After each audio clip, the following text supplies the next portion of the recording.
Paz do Senhor, meus amados irmãos. O vídeo que você vai assistir agora é uma realização do Capé de Sande, que é um departamento da Igreja Evangélica Assembleia de Deus em Santo André. O Capé de Sande tem como objetivo de proporcionar subsídios para você que é professor da Escola Bíblica Dominical. Então fique com mais este vídeo que nós vamos apresentar a lição de número 7 no terceiro trimestre de 2020, onde nós estamos estudando os princípios divinos em tempo de crise, a reconstrução de Jerusalém e o avivamento espiritual como exemplos para os nossos dias. A lição de número 7, ela tem por título: O povo de Deus deve separar-se do mal. O nosso textuário está registrado na segunda carta do apóstolo Paulo aos Coríntios, capítulo de número 6 e o versículo de número 17, que está escrito assim: Pelo que saí do meio deles, e apartai-vos, diz o Senhor, e não toqueis nada imundo, e eu vos receberei. A verdade prática desse domingo, ela diz assim: o mundanismo na igreja corrompe os bons costumes e extingue a santidade. O nosso texto bíblico básico, ele está registrado em Esdras capítulo 2, versículos 59 a 62, também capítulo 4, versículos 2 e 3, capítulo 6, versículos 2 a 4. A palavra do Senhor diz assim: Também estes subiram de Telemelá e de Tel-Harsa, Querube, Adã e Imer, porém não puderam mostrar a casa de seus pais e sua linhagem, se de Israel eram. Os filhos de Delaías, os filhos de Tobias, os filhos de Necoda, 652.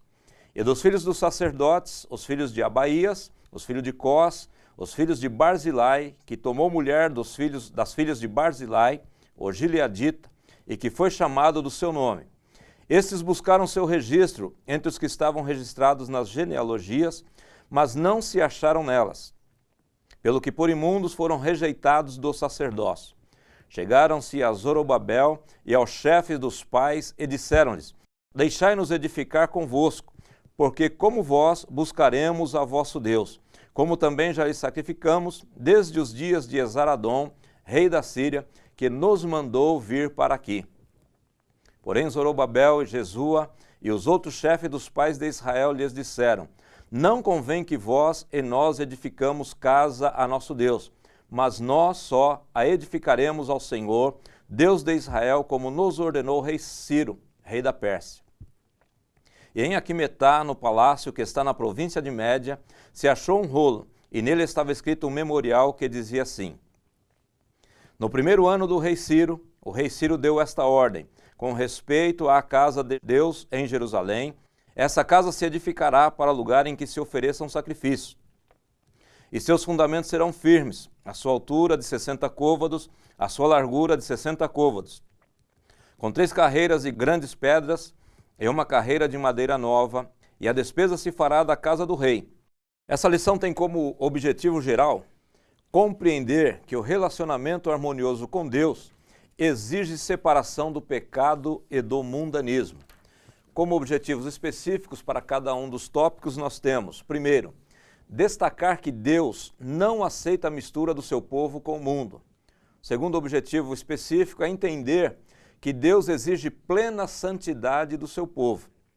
E o terceiro objetivo é ressaltar que a santidade resulta em bênçãos para o povo de Deus. Então essa é a nossa lição de número 7 desse terceiro trimestre de 2020. E eu tenho o privilégio de ter comigo aqui mais uma vez o irmão Éden, e hoje nós temos o irmão Saulo, que é da nossa congregação do Parque Miami, e eles vão fazer agora os cumprimentos aos irmãos. A paz do Senhor Jesus, querido e querida professora. É uma satisfação estar aqui cooperando mais uma vez com o CAPED, cooperando mais uma vez com a vida dos professores do ministério, e que estejamos neste momento desfrutando de mais um momento de meditação para a preparação da aula da Escola Bíblica da próxima lição. Amém? Também quero, nesta oportunidade, cumprimentar a todos com a paz do Senhor.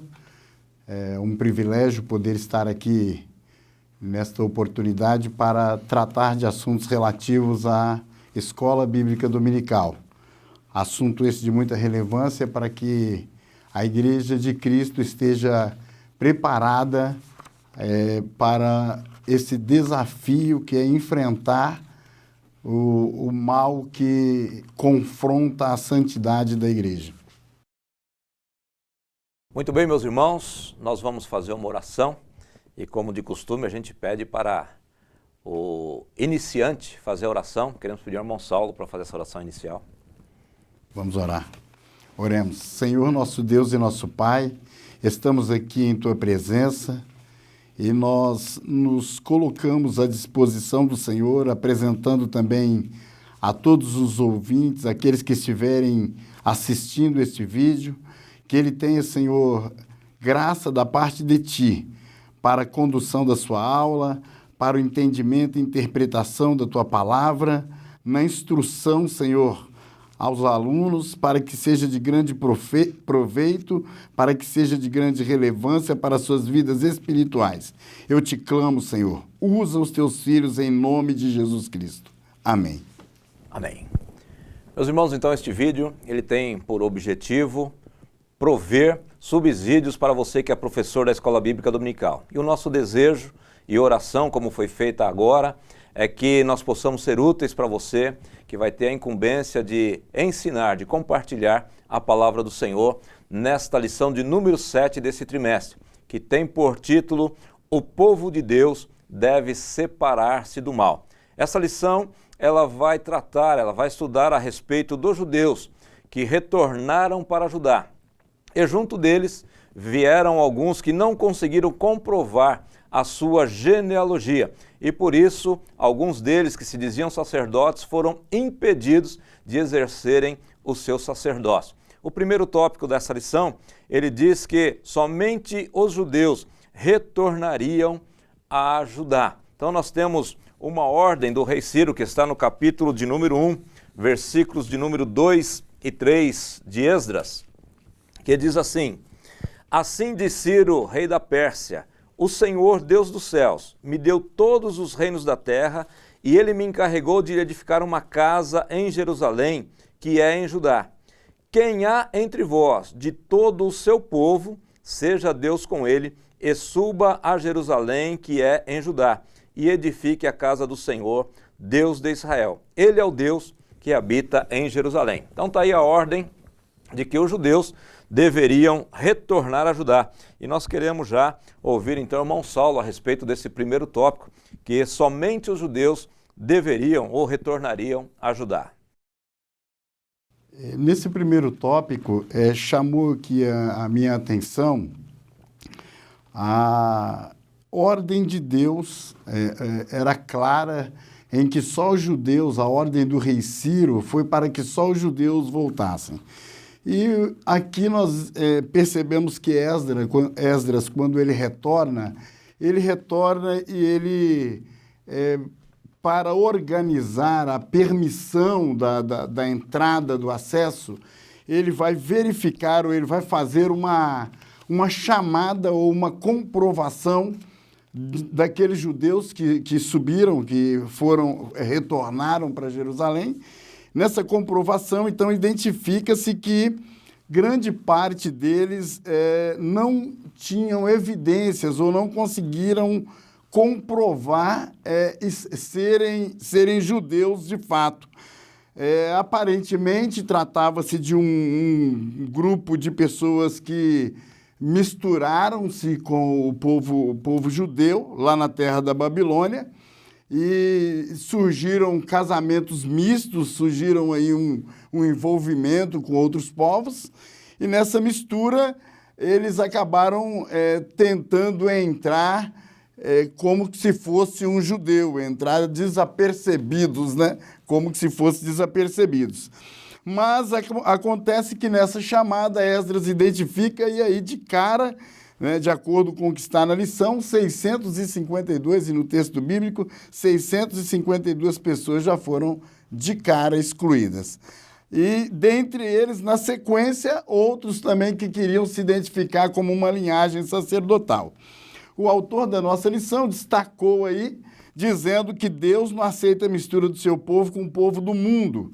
Não pode haver comunhão da luz com as trevas. Eu procurei fazer alguns destaques aqui, fazendo algumas observações. A primeira observação que eu fiz dentro desse comentário, da introdução do comentário da lição aqui, sobre o retorno, o dever de só os judeus retornar, é que não adianta querer se infiltrar no meio do povo. É necessário provar sua origem, sua identidade, sua procedência.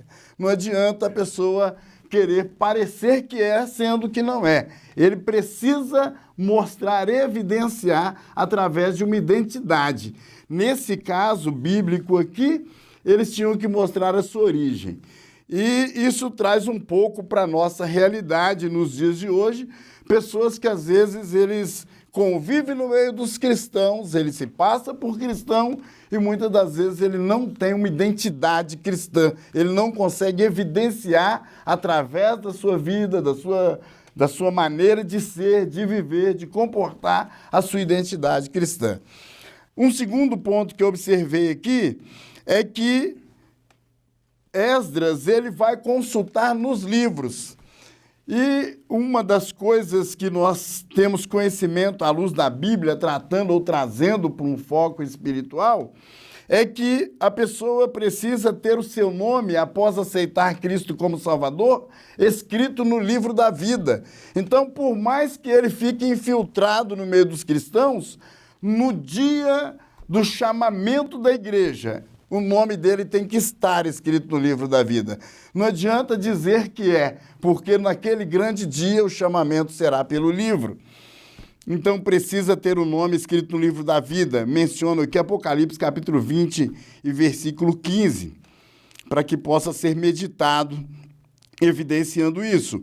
Uma terceira observação: não pode estar misturado com os pecadores em suas práticas. O crente, ele precisa ser separado. E uma das coisas que se observava aqui é que o povo judeu já tinha uma ordem da parte do Senhor, lá nos mandamentos, é que eles não poderiam casar, em especial que eu menciono Deuteronômio capítulo 7, que pode ser todo lido, aonde o irmão vai identificar a ordem clara e explícita de Deus, de que eles não poderiam casar com outros povos, se misturar com outros povos, misturar com as pessoas de outras terras. E mesmo numa situação de cativeiro, a ordem de Deus estava válida, eles não poderiam se misturar. E lá eles acabaram se envolvendo com outras pessoas, adotando inclusive práticas até pagãs daqueles povos babilônicos, e quando eles retornaram, tentando se passar por um judeu, ele foi rejeitado na chamada. A quarta observação que faço aqui é que esse tipo de pessoa, porque o autor menciona na sequência do texto, ele faz menção de quando o povo de Israel saiu do Egito em destino à Terra Prometida, e no percurso houve um grupo de pessoas que começou a fazer uma série de reclamação. E eu identifiquei, eu mencionei aqui, as características próprias de um povo estranho no meio do povo de Deus. Esses aqui eram chamados, ou conhecidos vulgos, né? Eles foram chamados de vulgo, um grupo de pessoas que não era um judeu natural, não era um israelita natural. E ele misturou-se no meio do povo israelita na saída da Terra Prometida, e nesse caminho, eles, num dado momento, eles começaram a fazer uma série de reclamações. Os irmãos podem abrir depois a Bíblia e fazer a leitura em Números 11, do 4 até o 7, onde está mencionando o caso desses vulgos. E eles tinham um comportamento, eram murmuradores, reclamavam de tudo, descontentes, eram interesseiros, apegados às coisas materiais. Paulo menciona que o Deus deles é o ventre. Eles estavam ali interessados em receber algo e começaram então a reclamar da comida, só tem o maná, e começaram a fazer uma série de reclamações. Isso é a característica de quem de fato não é do povo, porque o povo israelita estava contente, sentindo a mão de Deus os proteger, eles estavam sentindo garantidos por Deus na sua jornada. E esse povo estranho ao povo de Deus, mas misturado ali, oportunistas que eram, num dado momento, se sentiram desconfortáveis e começaram a fazer reclamações.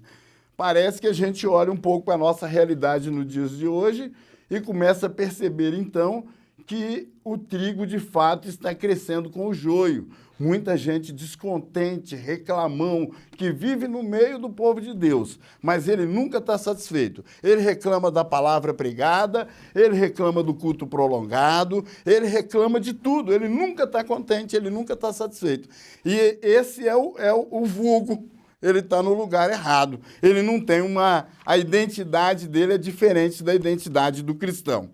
E por último aqui, o autor faz menção dizendo que a porta é estreita. Ele faz menção do texto bíblico de Mateus 7,14, dizendo que estreita é a porta e apertado o caminho que leva à vida. E ele diz que não é lucro, que não é vantagem nenhuma haver pessoas que não têm compromisso com Deus no meio do povo de Deus. Que o que importa aqui, tem gente dando ênfase à quantidade do que à qualidade. Ele faz menção disso aqui. E é interessante a gente atentar para isso, vendo que há um movimento nesse tempo em que parece que a quantidade virou novamente uma prioridade mais importante do que qualidade. Ele fala disso aqui, mostrando que Esdras não estava preocupado se ia ter mais gente ou menos gente. O que importava era ter pessoas comprometidas com Deus, com a palavra de Deus, com o povo de Deus. Essa foi a preocupação de Esdras. E a igreja tem que ter a mesma preocupação. Ela não importa para nós. A quantidade é relevante se ela for com qualidade. Ela precisa ser com qualidade. O progresso natural da igreja precisa passar por maturidade, por quantidade, mas ele precisa alcançar qualidade. Amém? Muito bem, meus irmãos, nesse primeiro tópico que foi aqui explanado pelo irmão Saulo, nós podemos ver que quando eles chegaram ali em Judá, que Esdras foi fazer a conferência de quem era de fato judeu, que tinha essa ordem para retornar para Judá, ele encontrou estas pessoas que não conseguiram comprovar a sua genealogia, a sua origem, sendo ela israelita ou não. E nós podemos ver que a genealogia, para nós hoje talvez a gente não se preocupe tanto com isso, mas na época a genealogia ela revestia-se de muita importância não só para Israel, mas para as nações antigas de forma geral, porque elas eram nações tribais, elas eram nações organizadas segundo as suas linhagens, sociedades organizadas segundo linhagens. E dentro dessa perspectiva é que eles tinham as suas posses, as suas terras, os seus territórios. Então, para ter essa posse, era muito importante para eles declararem a sua genealogia, a sua origem. A cultura israelita, a cultura hebreia não era diferente também. Eles preservavam assim as suas identificações. Cada tribo tinha a sua região, cada tribo tinha a sua possessão, cada tribo tinha a sua condição.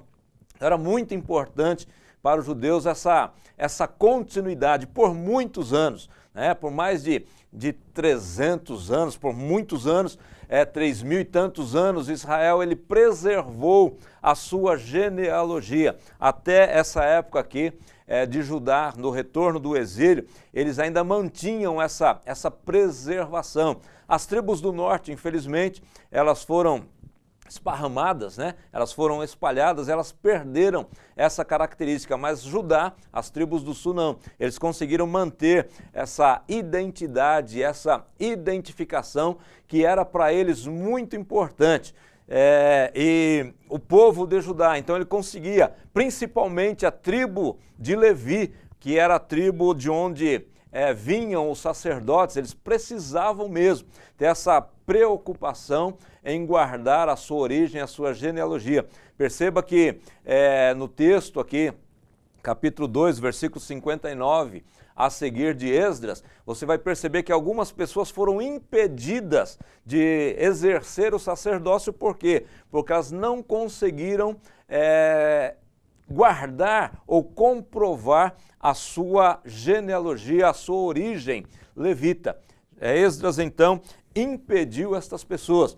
E nós observamos aqui também na explanação do irmão Saulo que ele citou um povo que saiu do Egito juntamente com o povo de Israel. A ordem era para o povo sair, a ordem era para Moisés tirar o povo, mas lá em Êxodo, capítulo 12, versículo 38, a Bíblia diz que junto com o povo saiu ali algumas pessoas que não eram israelitas.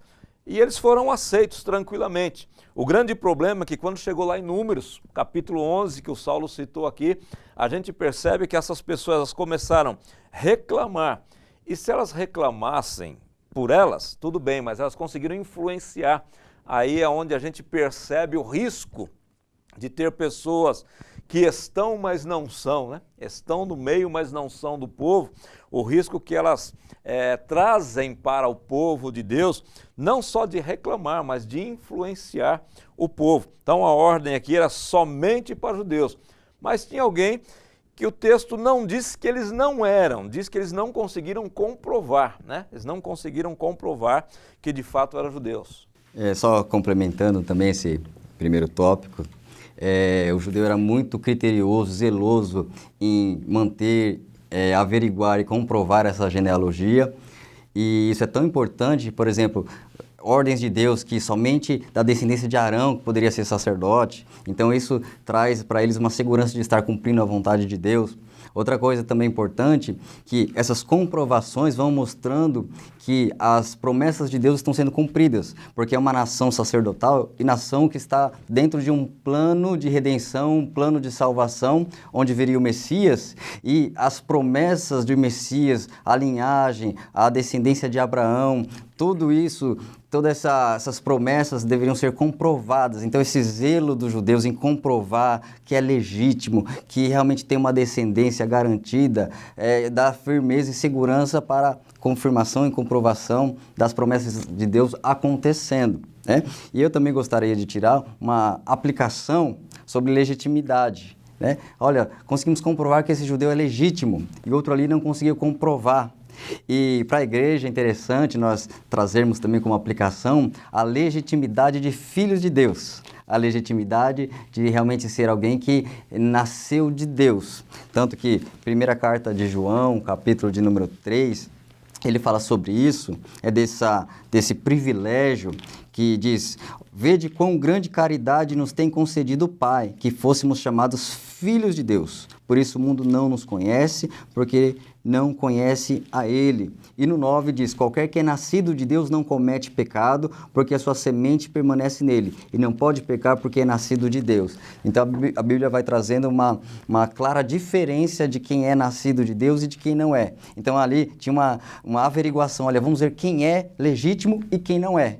Como na igreja tem o que é legítimo e o que não é. Ou seja, a genética de Deus deve estar sobre a igreja. A genética, que é o que? A substância, a essência, que é o Espírito Santo de Deus, está no salvo, está no crente em Cristo Jesus, comprovando que ele é filho, que ele é legítimo, e as características do pai estão nele. Porque a característica de um filho é ser parecido com seus pais, é a semelhança. Então, nós tiramos como lição que o homem, ele em Deus, em Cristo, ele está retornando à imagem de Deus, e agora as características que são o quê? São os atributos comunicáveis de Deus, são compartilhados com ele, né? Porque Deus tem os seus atributos que ele não comunica, sua soberania, onipotência, onipresença, onisciência, mas os atributos comunicáveis, aquele que ele divide, compartilha com o homem. Estes ele vai compartilhar com esses que nasceram de novo, né? Que Jesus disse: se não nascer de novo, não pode ver o reino de Deus. Então nasceu de novo, foi gerado pelo Espírito. Então agora é comunicada a ele essa genética do Pai, o DNA do Pai está nele, algumas características como amor, como santidade,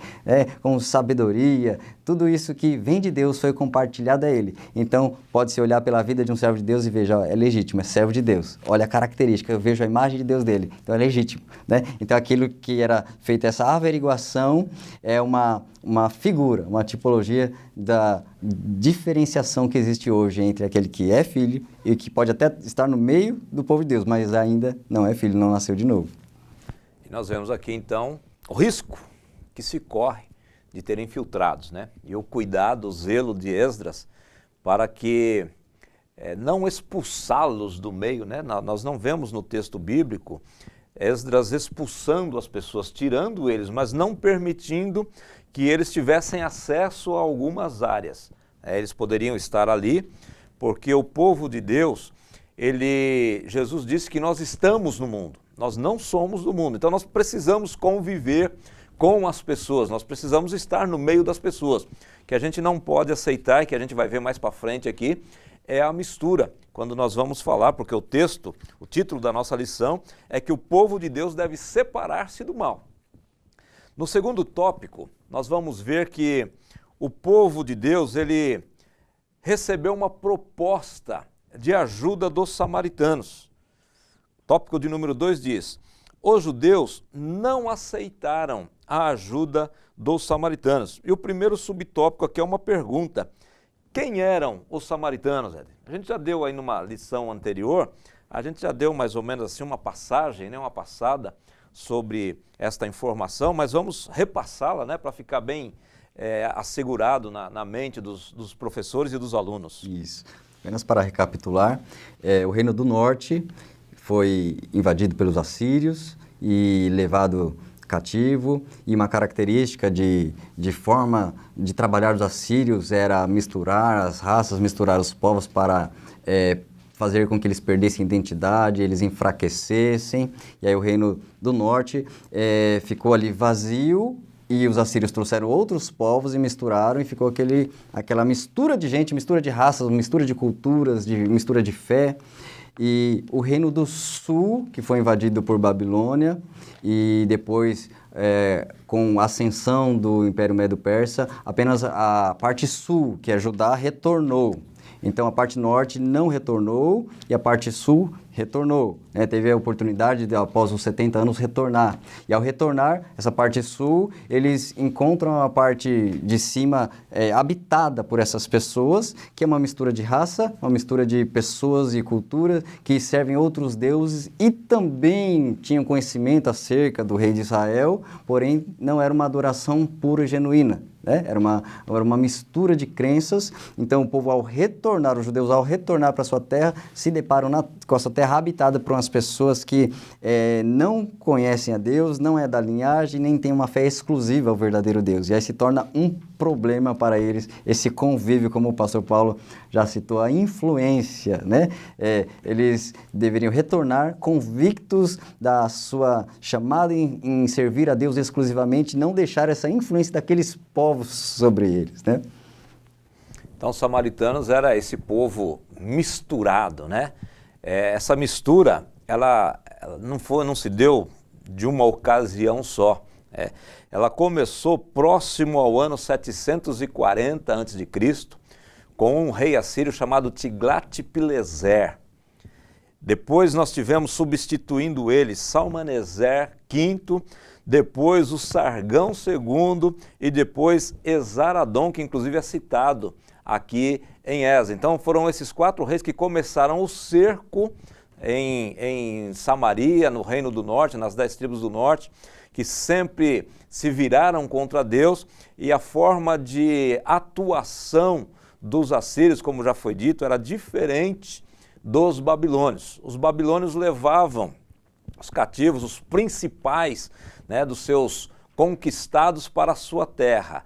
Os assírios, eles misturavam os povos, eles pegavam um povo daqui, colocavam para lá ou de lá, levavam para outro lugar, e eles iam misturando para quê? Para tirar a identidade. Um povo misturado é um povo sem identidade.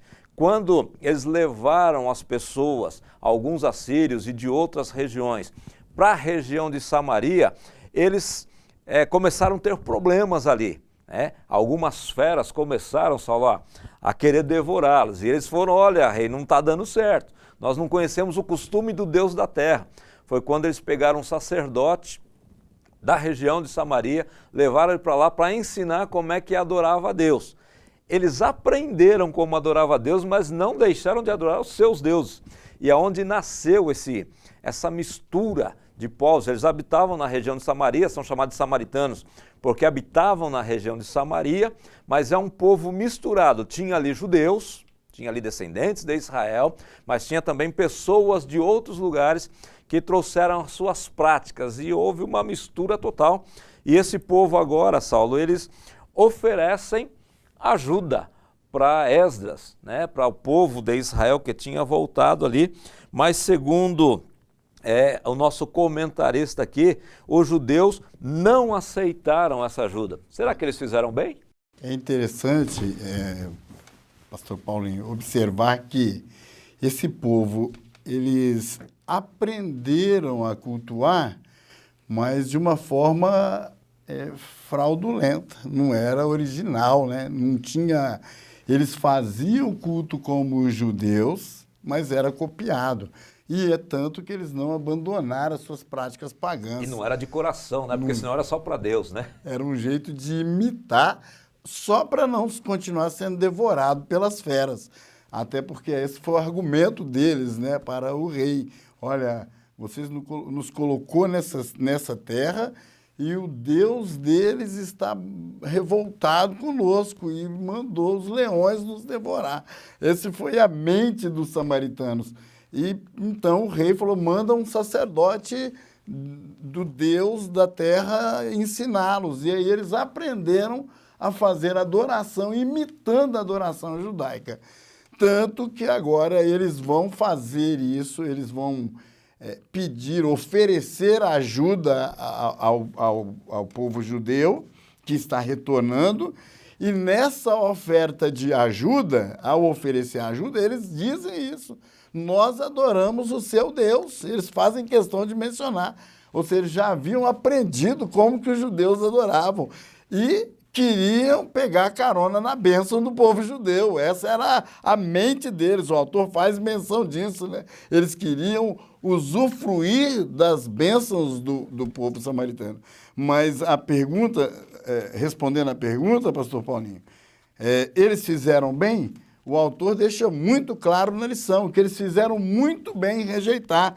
Inclusive, ele abre já aqui uma aplicação para nós, dizendo que essa atitude é bíblica, pois a Bíblia manda que nós devemos nos afastar daqueles que não têm a sã doutrina. Diz que nós temos que afastar daqueles que têm uma vida irregular.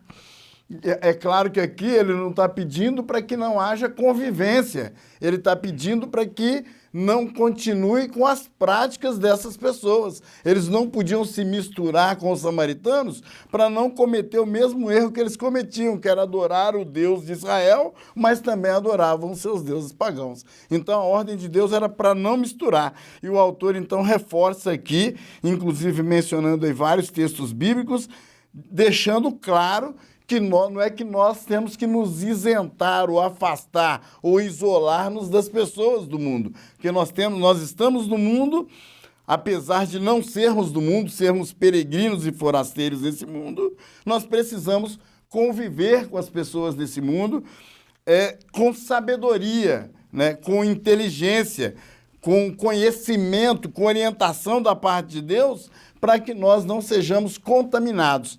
O crente ele não pode ser influenciado, ele precisa influenciar o mundo. Porque não havia problema, aparentemente, ou proibição clara de que eles não pudessem ajudar. Se a gente for retornar um pouquinho na história, quando Salomão construiu o templo, ele usou pessoas de Tiro para cortar, para lavar pedras, para cortar madeira. Ele usou pessoas estrangeiras. Eu penso que aqui Esdras ele teve um discernimento de Deus que não seria simplesmente o risco de uma ajuda, seria o risco de uma influência, né? Até porque o povo de Judá estava escaldado, né, com essa influência de outros cultos, porque eles tinham passado um período de exílio, e uma das causas deste exílio é justamente essa promiscuidade espiritual, essa mistura espiritual. Então não é claramente proibido, expressamente proibido, que eles não poderiam ajudar.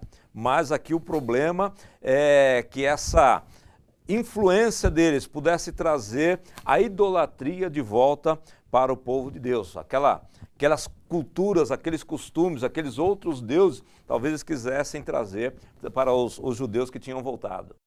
Uma coisa que eu também vi no livro de Juízes, um momento que Deus permitiu ficar alguns povos. Deus, com sua soberania, ele permitiu em alguns momentos, eu vi aqui Juízes capítulo 3, versículo de número 1, ele cita: estas, pois, são as nações que o Senhor deixou ficar para por elas provar a Israel, a saber, todos os que não sabiam de todas as guerras de Canaã. E versículo de número 4, estes, pois, ficaram para por eles o Senhor provar a Israel, para saber se dariam ouvidos aos seus mandamentos que tinham ordenado a seus pais pelo ministério de Moisés. Então, em alguns momentos a gente vê a permissão de Deus: olha, eu vou deixar algo aqui bem do lado deles para provar, para ver se eles realmente me amam, vão me servir, vão guardar os meus mandamentos, ou eles vão se inclinar e vão se deixar ser influenciados, porque conforme a inclinação que nós temos, ou alguém tem, vai mostrar o que ama. Se ama a Deus, iria rejeitar e servir a Deus. Se realmente amasse as coisas daquela terra, os costumes daqueles povos, iria se deixar ser levado. Então, em Juízes a gente vê que Deus permitiu para provar, né, que podemos deduzir que existe uma permissão de Deus em deixar povos ali próximos. E uma coisa que eu queria mencionar com aplicação também nesse tópico 2, nem toda ajuda nem sempre é bem-vinda. A gente pode às vezes ficar todo feliz: olha, apareceu alguém para ajudar, apareceu alguém para me auxiliar aqui e quer fazer as coisas de Deus também. Alerta, como bem pontuou o pastor Paulo, discernimento, né? O apóstolo Paulo teve um momento que teve lá uma moça ao seu lado e aquilo durou alguns dias, lá em Atos dos Apóstolos, capítulo de número 16, que ela alguns dias acompanhando ele, dizendo: olha, esse aqui serve do Deus Altíssimo e anunciando o caminho da salvação, uma porta-voz ao lado dele. Ou seja, parecia uma ajuda, um apoio, mas aí depois ele teve discernimento, que era um espírito maligno, e expulsou. E teve outro momento também com os apóstolos, que é bem curioso, que tinha um homem que era um encantador, que mexia com magia, e aí supostamente se converteu, estava com eles, lá em Atos dos Apóstolos, capítulo 8, Simão, o nome dele. E aí no versículo 9 cita o nome dele, que era alguém de influência antes, influência por parte das trevas, e aí diz o versículo de número 13, que estava acompanhando de contínuo com Filipe, ou seja, estava ali ao lado, junto, o obreiro, um cooperador. E aí as coisas vão acontecendo, os sinais acontecendo, milagre, os apóstolos ali põem as mãos e o Espírito Santo vem sobre todos ali, e aí o que ele faz? Ele: olha, vamos fazer um negócio aqui, eu sou obreiro também, eu quero esse dom aí que você tem aí, quanto que é? E pega o valor e oferece dinheiro para os apóstolos. Quanto que é esse dom aí que eu também quero me destacar, né? Então nem sempre toda ajuda é bem-vinda, tem que se ficar vigilante, com discernimento. E aí aquele homem ali foi rejeitado, porque o seu coração não era puro e limpo, era alguém misturado com os apóstolos, alguém que não era legítimo, estava misturado com os obreiros, por isso devemos estar atentos. Antes da conclusão desse tópico, é importante observar o resultado do que provocou nos samaritanos a recusa de Esdras. Provocou neles, o autor faz menção dizendo aí que gerou neles inveja, ele faz questão de mostrar com referências bíblicas esse comportamento, inclusive na igreja do Novo Testamento, lá em Atos, né? Que essa reação de inveja em relação ao povo de Deus acontece sempre que o povo de Deus recusa uma mistura, que o povo de Deus recusa estar satisfazendo. A prova disso é o que os samaritanos vão fazer lá com Neemias, capítulo 6. O próprio povo samaritano, quando aparece lá o Sambalate, né, e seus companheiros, para exatamente continuar perseguindo o povo de Deus numa atitude de resposta à negativa deles de não deixarem ser infiltrados ou serem envolvidos no meio deles. Aí a gente percebe claramente que espírito que estava atuando neles, né? Se era o Espírito de Deus querendo ajudar, e certamente não era, porque a atitude deles, como bem frisado aqui pelo Paulo, foi tornar-se inimigos, algozes, a ponto de escreverem cartas para o rei: olha, rei, não dá, não deixa não, porque esse povo é terrível. Então, a gente percebe que esse povo, ele não queria de fato ajudar, ele queria somente se infiltrar para possivelmente impedir o progresso da obra do Senhor. E aí nós chegamos no terceiro tópico, que é é bem ligado com o título dessa lição, que o povo de Deus deve separar-se do mal, e o mal aqui a gente entende que era essa intenção dos samaritanos, esse era o mal, as atitudes dele na ideia de impedir que a obra de Deus fosse feita, ainda que querendo se dispor a ajudar. E o terceiro tópico, ele diz que Deus exige santidade do seu povo. Deus, ele exige que o seu povo seja exclusivamente seu. Deus exige que o povo de Deus, ele seja santo. E o começo do tópico 3 diz assim: em toda a história do povo de Deus, observa-se que ele, para manifestar-se no meio do seu povo, exige plena santidade. Deus espera que seu povo esteja sempre em comunhão com ele, vivendo separado do mal. Então Deus, ele quer que o seu povo seja santo. Santo quer dizer, em primeira instância, em primeiro ponto, em primeiro lugar, quer dizer separado. A palavra santo quer dizer separado. A gente diz, e a Bíblia diz, que Deus, ele é santo. Quando nós falamos que Deus, ele é santo, quando a Bíblia diz que Deus, ele é santo, a Bíblia está dizendo que Deus, ele é incomparavelmente santo. Deus, ele é essencialmente santo. Ele é separado, inclusive, dos seres celestiais criados. Deus está acima até mesmo dos seres celestiais criados. A palavra kadosh, no hebraico, quer dizer santo. A palavra hagios no grego quer dizer santo, quer dizer separado. Então, Deus, ele é separado de todos aqueles que se dizem Deus. Não há Deus como Deus, ele é separado. Então, separado quer dizer que nós devemos ser separados, em primeiro lugar, para Deus. Nós devemos ser separados de e separados para.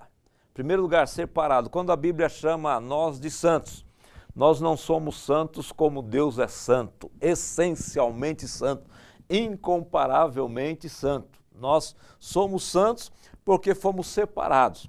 E separados de quê, Éden? A palavra separação, né? O servo de Deus, ele tem que entender, compreender essa natureza santa de Deus e separar-se do mal, separar-se do pecado, separar-se do mundo. Do pecado nós podemos enxergar lá em Isaías 59, versículo 2, que fala, olha, o pecado é que faz divisão entre vós e vosso Deus e faz com que ele esconda o rosto de vós. Então, separação do pecado. Outra separação é separação do mundo. Ali em Tiago 4 fala sobre isso. Em Tiago 4 fala que a amizade do mundo é inimizade contra Deus. Então, a situação de santidade me faz voltar em uma direção. Temos dois opostos, Deus de um lado e o mundo do outro. Eu estou no meio. Ou eu viro-me para o mundo e fico de costas para Deus, ou eu viro-me para Deus, minhas costas devem estar para o mundo. Não tem como ficar olhando para os dois, eu devo fazer uma escolha. Então, separar é escolher o lado que é a face de Deus e virar as costas para o mundo. E também é uma santidade, é rejeitar e afastar-se até da sua essência natural, tendenciosa ao pecado. Porque a nossa natureza, ela não é totalmente trocada quando aceitamos Jesus, nós não recebemos um revestimento de glória ao levantar as mãos, mas agora ao receber o Espírito Santo, nós vamos, com a graça de Deus, com o poder de Deus, subjugar a força da carne, o poder da carne.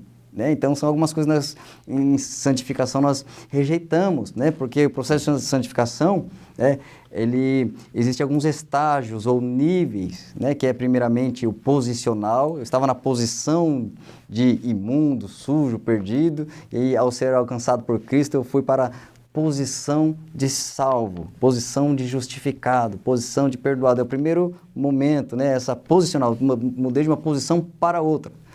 Mas o segundo aspecto da salvação é aquele que é um contínuo, é a santificação progressiva, onde nós devemos cada dia aperfeiçoar o temor de Deus, aperfeiçoar a vida com Deus, aperfeiçoar o seu modo de viver, ser cada dia mais parecido com Deus, deixar o fruto do Espírito ser amadurecido na sua vida.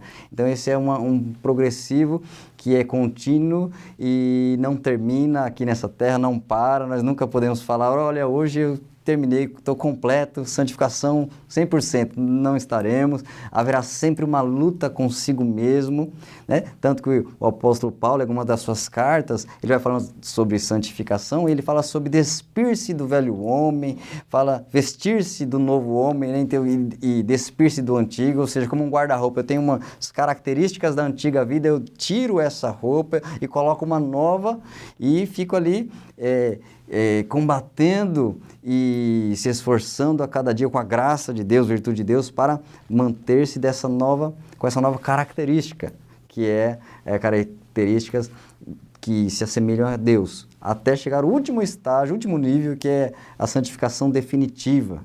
Quando somente no fim da vida, com o toque da trombeta, do arrebatamento, seremos glorificados, revestidos da imortalidade, e aí sim não haverá mais a influência da carne, né? Então, essa rejeição total diante de todos esses aspectos é o que nós devemos ter agora com essa vida de santidade e processo de santificação. Amém. O irmão Saulo preparou para nós aqui um material sobre santidade, santificação, né, Saulo? Era exatamente tratando dessa perspectiva apresentada pelo irmão Éden, né? A santificação posicional, ela é um evento passado, é um nascimento espiritual bem colocado pelo irmão Éden. Nessa santificação posicional, nós somos salvos da pena do pecado. Nós tínhamos uma condenação, muito bem colocada, né, irmão Éden? E eu tirei, essa pena saiu das minhas costas quando eu aceitei a Cristo como Salvador. Então, ele me tornou um santo posicionalmente e, consequentemente, eu agora posso dizer que eu fui salvo, né? É por isso que nós afirmamos. Então, às vezes as pessoas perguntam por que você diz que você é salvo. Nós somos salvos exatamente por causa dessa posição em que Deus me coloca num ato milagroso, conforme Efésios 2, 8 e 9. É um ato soberano de Deus. Dentro ainda desse contexto, o meu corpo, nesse aspecto, ele é consagrado, né? Eu consagro o meu corpo a Deus. A partir desse momento que eu aceito a Cristo, eu estou oferecendo o meu corpo, né, a Ele, conforme 1 Coríntios 6, 19 e 20. Começa nesse processo o início da redenção da nossa alma e a justificação e regeneração. Esse conjunto é que aponta para a santificação posicional. Além disso, vem a santificação progressiva, bem colocada pelo irmão Ed, que é o processo presente, é um crescimento espiritual. Esse é um esforço pessoal de fato, né? Eu preciso entender que nessa salvação progressiva, se na posicional eu fui salvo da pena do pecado, na progressiva eu sou salvo do poder do pecado. Porque o pecado, ele tende, conforme Romanos capítulo 6, a tronar, a ser um trono dentro de nós, a dominar o homem. E quando eu aceito a Cristo, numa condição de santificação progressiva, ele não é mais senhor. Agora o pecado é servo. Não significa que eu não o pratico mais, porque nós estamos sujeitos a pecar como seres humanos, como homens que somos, ainda com a nossa natureza pecaminosa em nós, porque nós não estamos num corpo glorificado. E, portanto, mas eu tenho como dominar essa vontade, eu tenho como vencer essa força do pecado.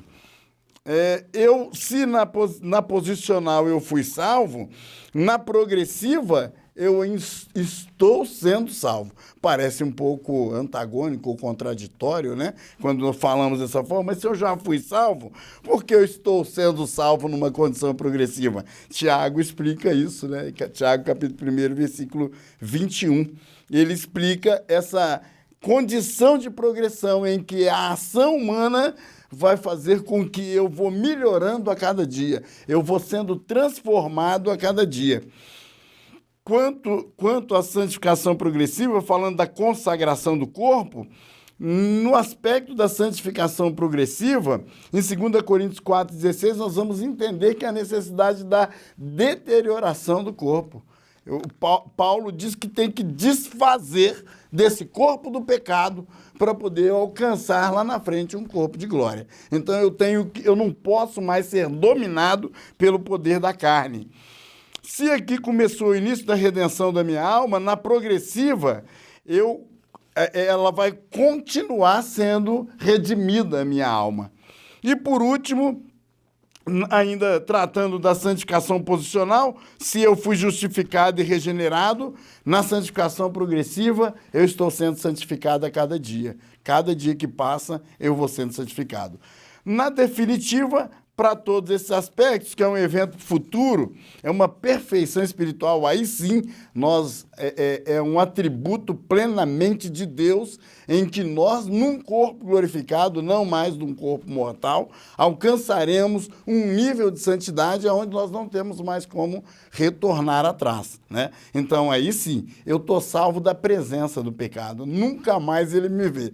Se ele me perseguiu aqui a vida inteira, desta feita agora, nunca mais eu vou praticar o pecado, porque eu estou livre da presença dele. Aqui sim, nessa condição, em 1 Tessalonicenses 5,9, fica claro que nós já estamos, aí sim, eu estou sendo salvo definitivamente. O meu corpo está sendo agora rendido, é a redenção plena do corpo, conforme Romanos 8:23. Então, aí a conclusão da redenção da minha alma e, portanto, esse aspecto nós chamamos de glorificação. Agora eu estou num corpo glorificado. Essas são as observações que eu preparei, deixei separado aqui para observar em relação a esse processo de santificação que ocorre em nossas vidas. Falar disso fica parecendo muito técnico, né? Mas é o nosso dia a dia. Isso aqui é o nosso dia a dia. É a realidade do crente após entregar a sua vida a Cristo. Ele vai enfrentar, a partir do momento, aquela sensação de que eu estou salvo, eu não tenho mais uma condenação. É como se caísse um peso das suas costas, né? Naquele primeiro momento. Só que no dia seguinte ele vai enfrentar todas as suas lutas possíveis, sabendo que agora ele tem o auxílio do Espírito Santo que vai ajudá-lo nesse processo progressivo da fé. Confiando no Senhor, buscando no Senhor, pedindo ao Senhor, sendo auxiliado pelo Espírito de Deus para que ele alcance vitória e seja de fato santificado no dia a dia. Porque senão ele entende isso como uma teoria e ele não entende que ele tem que fazer esforço algum.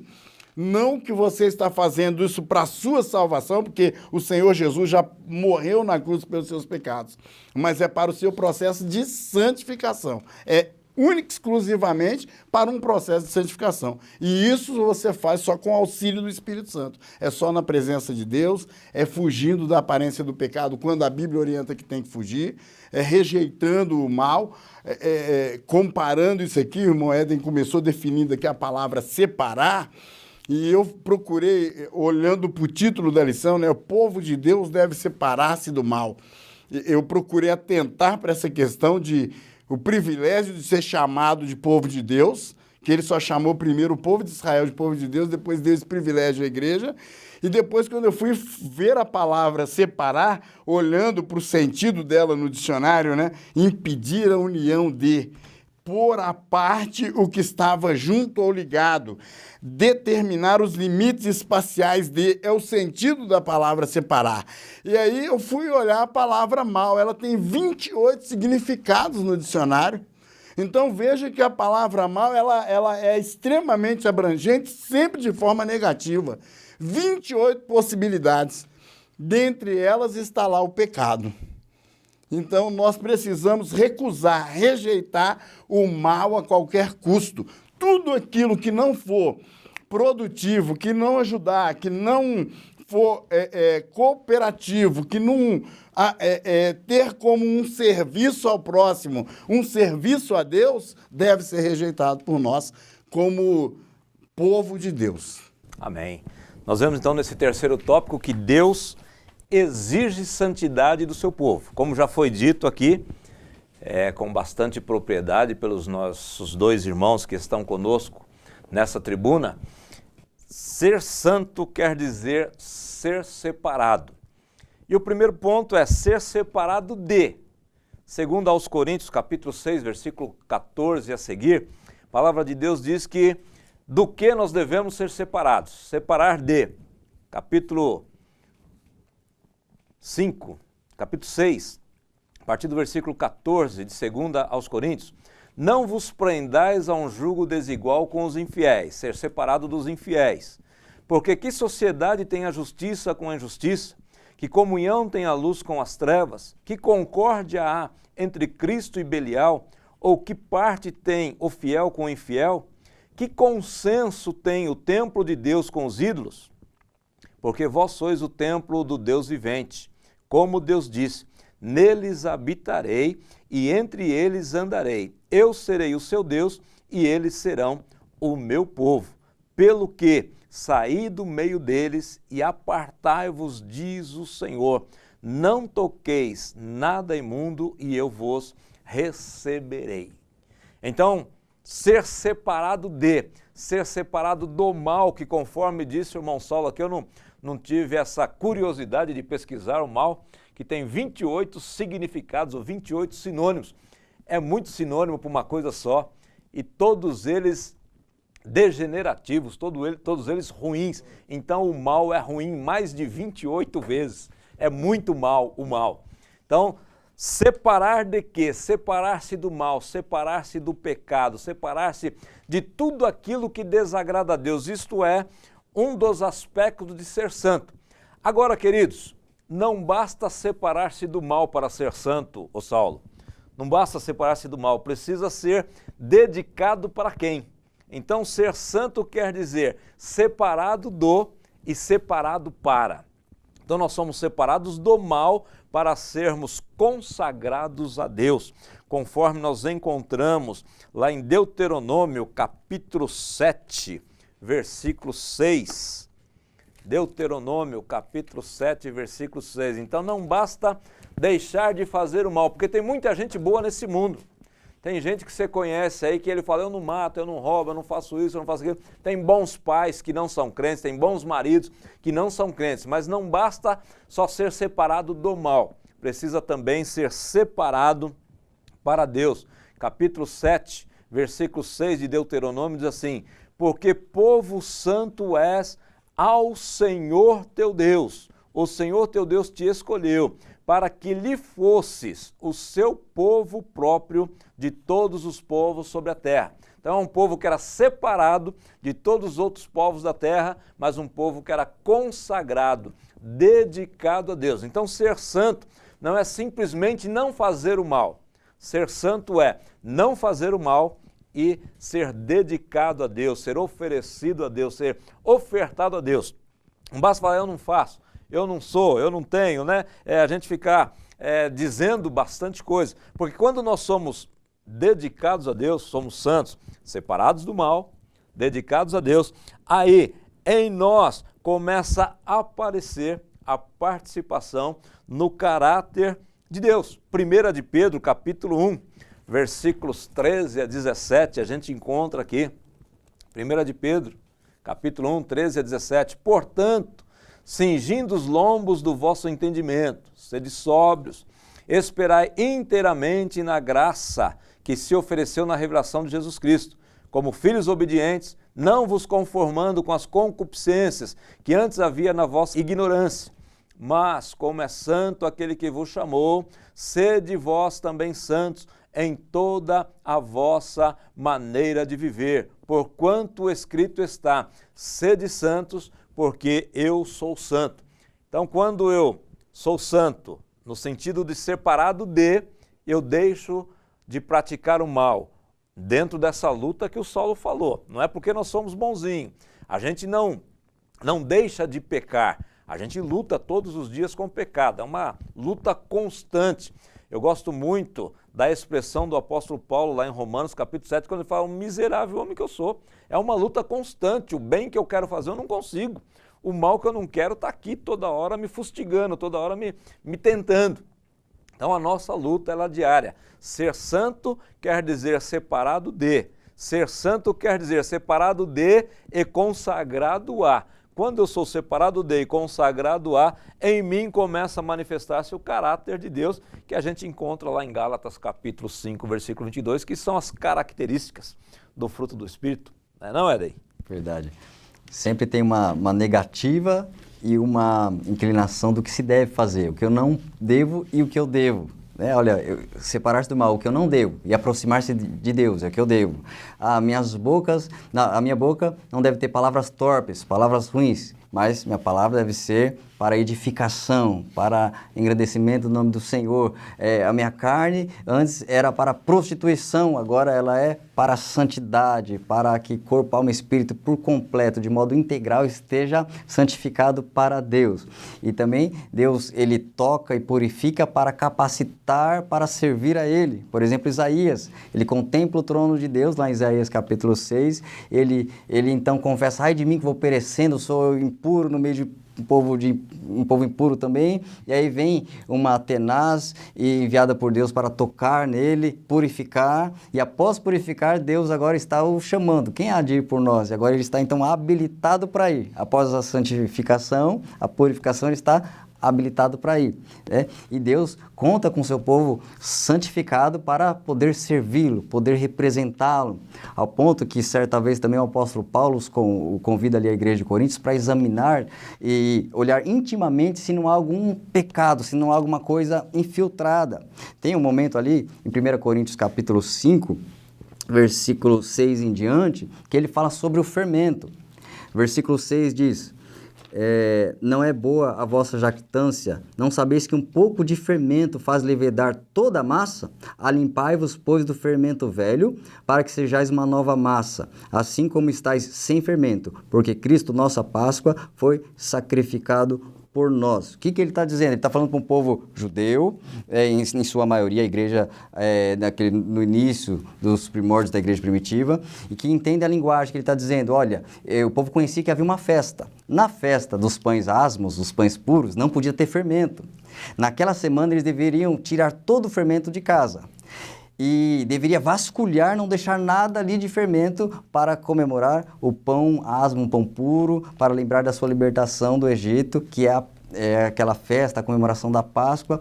Então, antes da Páscoa tinha esses dias do pão sem fermento. E aí Paulo, usando essa figura, essa linguagem, fala: olha, nós, igreja, olhemos para nós se não há fermento escondido, se não há fermento na sua casa. Ele está tratando no capítulo 5 de um problema familiar. Havia pecado, havia ali uma iniquidade, questão até sexual nesse capítulo, e ele, ao falar disso, ele está falando com a igreja, ele: olha, cuidado, nós devemos olhar para dentro de nós, dentro das nossas casas, dentro das nossas famílias, dentro de nossas vidas, e ver se há algum fermento para ser tirado, porque o fermento ali simboliza a malícia, a impureza, a hipocrisia. Então a igreja congregava para cultuar a Deus, mas na sua casa tinha maldade. Então, no separar de mal, Paulo chama esse momento, desse evento da festa, fala: olha, o antigo tinha essa festa, quero tirar o fermento. Igreja, vamos agora olhar para a realidade, a nova realidade espiritual, que é olhar para o fermento da maldade, se não está oculto, se não está escondido dentro de casa, dentro de você, dentro do seu relacionamento, dentro da sua família, para que seja tirado. E aí ele fala para que haja sinceridade e verdade. Isso nos leva a pensar, irmão Éden, que há uma propensão nossa de se tornar amigo das coisas do mundo. O Tiago trouxe um alerta, né? Ele disse assim, e ele foi mais duro do que Paulo, ele não tratou com essa sublimidade de Paulo, chamando de fermento.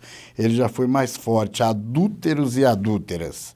Não sabeis vós que a amizade do mundo é inimizade contra Deus?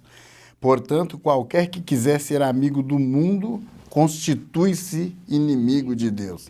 Então, não tem acordo, né? Que seja dentro da minha casa. As regras dos princípios da palavra de Deus precisam ser aplicados a mim e a minha família. Seja dentro do convívio profissional, eu preciso entender que eu sou amigo de Deus. O mal não deve nos acompanhar.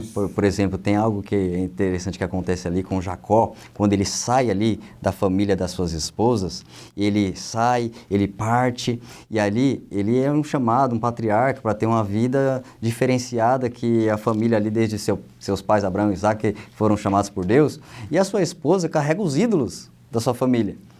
E aí o seu pai vem atrás dela, ela esconde debaixo da sua roupa. E então nós vemos aqui Jacó partindo, querendo avançar para a vida do chamado que Deus tinha para sua linhagem, e quem vem de trás está trazendo consigo os ídolos e escondendo. Então, nós devemos estar atentos que pode sorrateiramente o pecado, um ídolo, uma coisa que desagrada a Deus, estar acompanhando sorrateiramente alguém que está próximo de nós e poder influenciar. O próprio Salomão, ao fazer muitas alianças políticas com reis, com os povos ao redor, essas pessoas eram dadas, muitas mulheres foram dadas para ser concubinas ou esposas, e elas vinham e traziam consigo alguns deuses. E foi tanta quantidade de deuses ali, o tempo foi passando, chegar o momento dele se inclinar àquilo, aceitar aquilo, tolerar e até permitir alguns altares sendo feitos ali no lugar que era para ser o Monte Santo de Deus, ter altares de ídolos. Então, como a gente vê essa influência entrando no palácio, entrando naquele que era para ser o rei de Israel, ou seja, nós temos a vida para estar vivendo o reino de Deus, e o inimigo vai tentar sempre sorrateiramente colocar ídolos para limpar, para deixar imundo e misturar, e que não haja mais a santidade que Deus requer para habitar e fazer presente. Posso mencionar só mais um versículo, reforçando isso que o Moeden disse? 1 João 2, 15 e 16. Não ameis o mundo, nem o que no mundo há. Se alguém ama o mundo, o amor do Pai não está nele. Porque tudo que há no mundo, a concupiscência da carne, a concupiscência dos olhos e a soberba da vida, não é do Pai, mas do mundo. Amém. Nós vemos então que a exigência que Deus faz de santidade do seu povo, na realidade, é sempre para o bem do seu povo. Deus, ele não exige de nós mais do que aquilo que a gente pode oferecer a Ele. E quando nós olhamos para a Bíblia Sagrada e olhamos para a lição desta semana, nós vamos ver que para que haja algumas manifestações do poder de Deus, é necessário que haja uma purificação, uma contrapartida de purificação na nossa vida.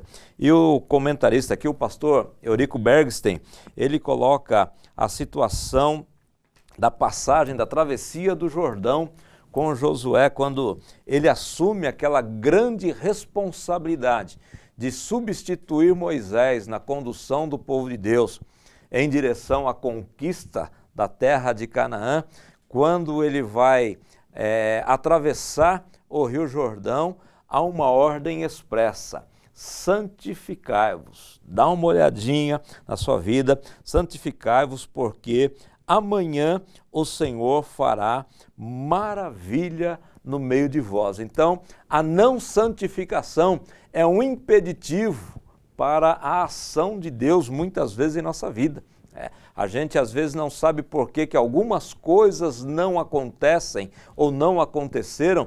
Isso pode ser uma evidência de uma necessidade, de um olhar mais atento à nossa vida e perceber se nós estamos de fato sendo santos, dentro daquele conceito que a gente tem dito aqui, que é bíblico, separado de e consagrado a, para que nós possamos manifestar as características de Deus, o caráter de Deus na nossa vida. Então nós vemos aqui a necessidade de uma passagem em revista, de uma olhada mais íntima, mais interna, para que a gente possa ver como é que anda a nossa vida.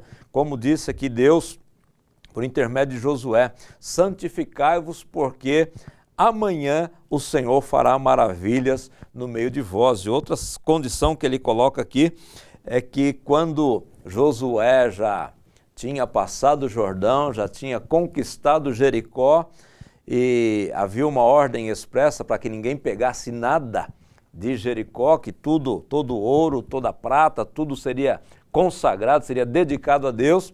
Apareceu um moço lá desavisado que falou: ninguém está vendo. Então ele pegou lá uma capa babilônica, pegou uma porção de ouro e ele ocultou. Ninguém viu, ninguém observou onde ele escondeu. Mas quando eles foram para uma outra frente de batalha, contra uma cidade infinitamente inferior a Jericó, eles perderam.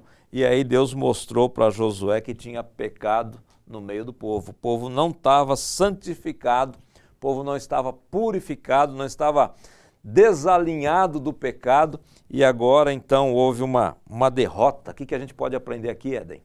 Que o pecado enfraquece, o afastamento de Deus traz derrota.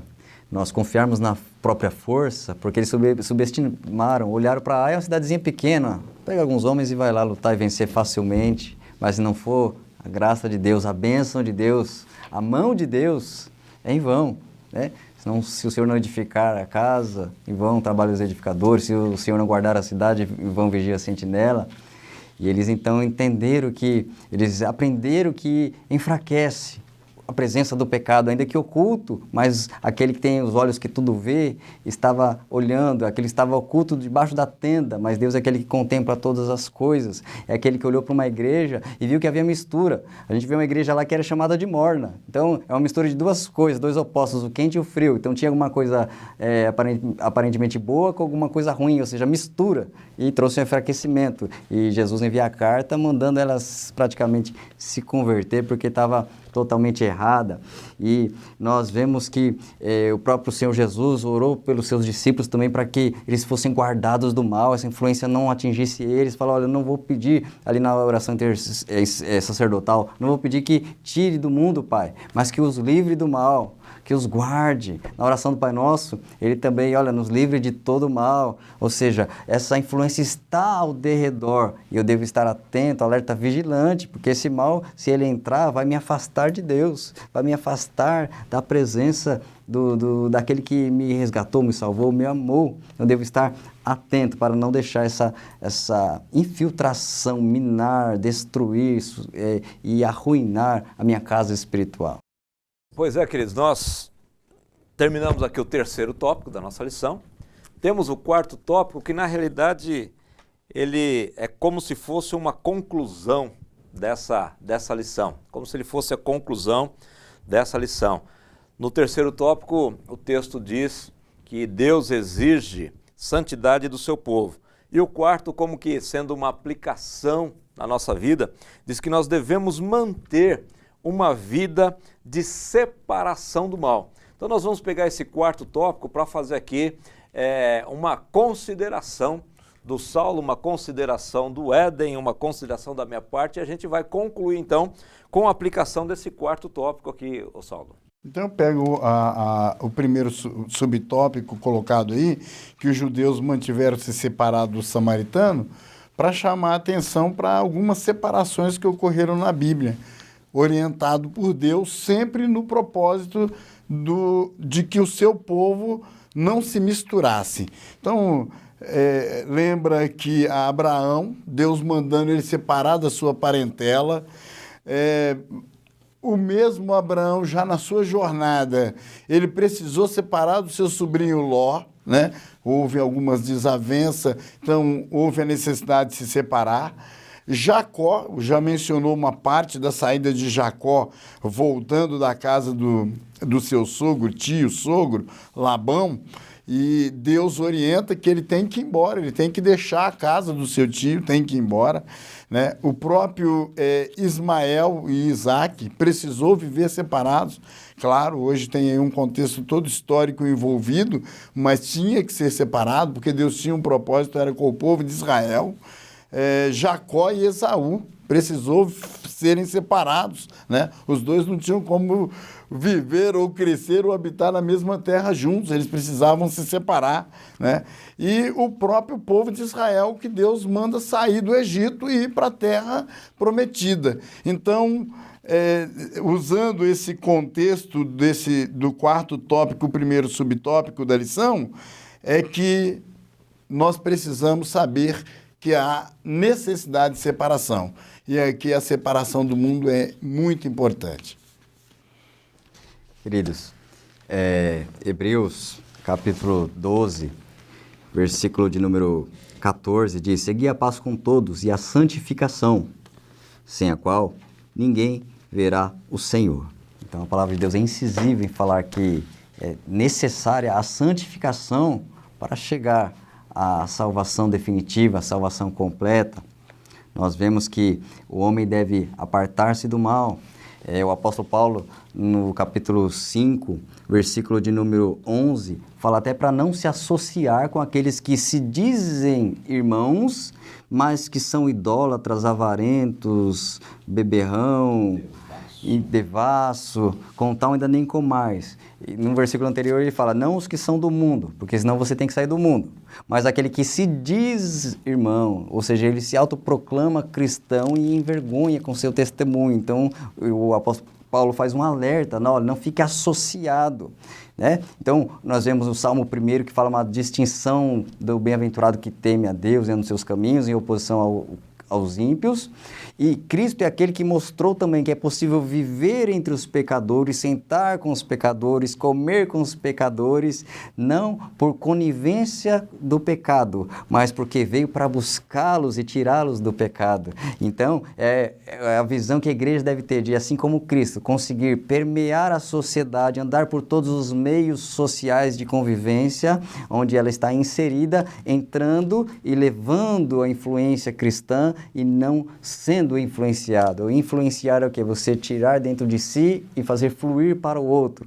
Então, o influenciar é tirar e fazer fluir para o outro. Ou seja, levar aquilo que há de Deus em você para alcançar outros, né? Então, essa lição vai fazer esse alerta fundamental de vida cristã. Apartar-se do mal e estar consagrado para Deus. O tabernáculo e o templo, nos momentos quando foram erguidos e consagrados, a glória de Deus se manifestou e desceu e se fez real ali. E o servo de Deus que se santificar também, haverá uma manifestação divina gloriosa na vida dele.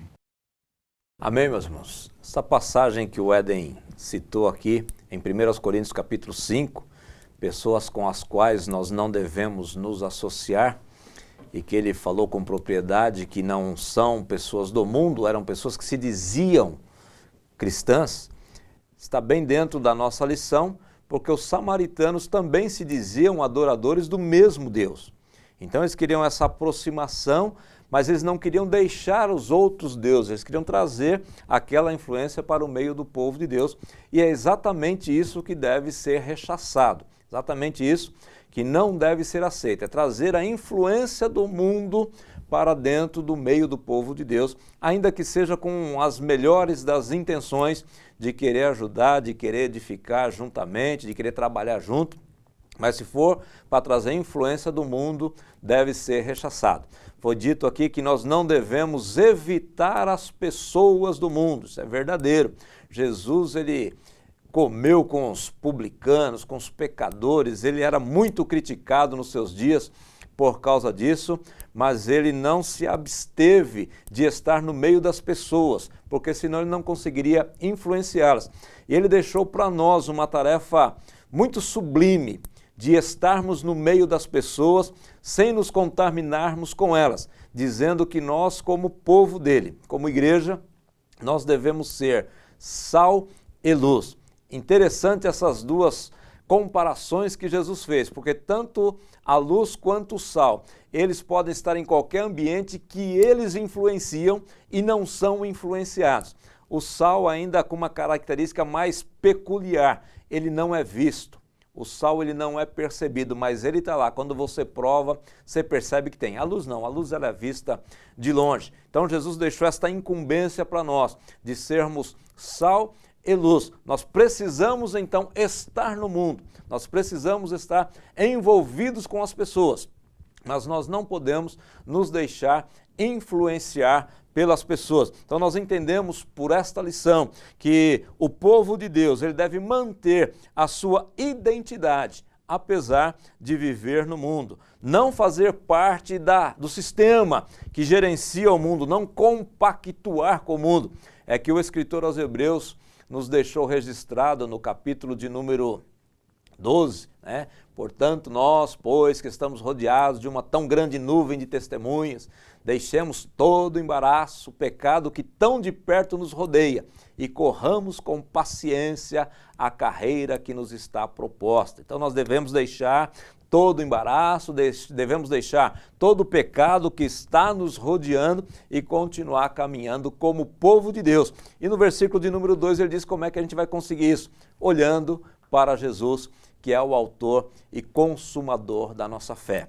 Nosso desejo, meus amados irmãos, é que este compartilhamento nosso, essa meditação nossa aqui neste momento, possa servir de subsídio para você, possa servir de auxílio para você e que Deus, na sua infinita bondade e misericórdia, Ele te dê uma excelente aula, que você possa alcançar os seus objetivos, que os seus alunos eles sejam edificados. Conforme nós sempre dizemos aqui, você tem este vídeo para te ajudar, mas você tem também a sua revista da Escola Bíblica Dominical, que deve ser lida, deve ser estudada, você tem a Bíblia Sagrada, que deve ser meditada, sempre dizemos aqui, em mais de uma versão, principalmente, e você pode ter também bons materiais, bons dicionários, bons comentários bíblicos para te auxiliar na formatação da sua aula, para que a tua sala, teus alunos, eles venham a crescer. E eu quero deixar aqui os nossos irmãos despedirem-se de vocês também. Quero agradecer a oportunidade, desejar aí a cada professor sucesso na sua aula, que Deus abençoe a sua vida e te use poderosamente nesse trabalho, nessa tarefa, nesse chamado, sabendo que você exerce um excelente ministério e que o Senhor possa recompensá-lo. Amém. Queridos, chegamos ao final de mais uma aula com alegria, com satisfação. Agradeço por poder estar aqui com nossos amados irmãos. Nós aprendemos juntos uns com os outros também, porque a palavra de Deus sempre traz edificação, crescimento, e que a sua aula seja excelente, que a sua aula seja uma bênção, que seus alunos a cada dia cresçam na graça e no conhecimento de Deus através da sua vida. Deus continue abençoando o amado irmão e irmã, em nome de Jesus. Amém, queridos? Nós vamos orar então para fazer o encerramento de mais esta aula proporcionada pelo Capé de Sante.